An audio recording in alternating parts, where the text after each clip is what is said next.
Saudi আরবে যারা আছেন ফ্রি ভিসাতে, আপনারা অনেকেই চান যে ভালো একটা কফিল দেখে কাফালা হওয়ার জন্য। তো আমি বলবো আপনারা কাফালা হওয়ার আগে, ঠিক আছে, আপনি যার মাধ্যমে কাফালাটা হবেন, দেখা গেছে কি অনেক সময় অনেকে আছে সরাসরি কফিলের সাথে কোনো যোগাযোগ করতে পারে না, সেখানে থার্ড পার্টি মানে হচ্ছে তৃতীয় একজন ব্যক্তি থাকে, দালাল, ঠিক আছে, বাংলাদেশি।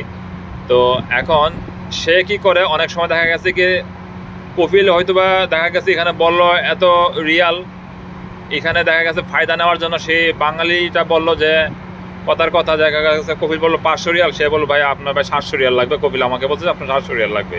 এই যে 200 রিয়াল অতিরিক্ত, এটা সে নিজে খাবে, সে নিজে তার পকেটে ঢুকাবে, ঠিক আছে। তো আমি বলবো যদি পারেন সরাসরি আরবি, যারা আরবি ভাষা বুঝেন, আরবি মানে সৌদির সাথে, ঠিক আছে, কথা বলার চেষ্টা করবেন, তাহলে সবচেয়ে আপনাদের ভালো হবে।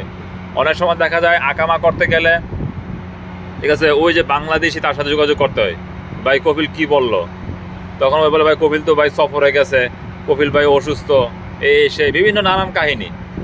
তো আমি এগুলা আসলে চাক্ষুষ সাক্ষী, আমি এগুলো দেখেছি, সেই জন্য আপনাদেরকে পরামর্শ দিই। তো যারা কাফালা হবেন অবশ্যই খোঁজখবর নেবেন।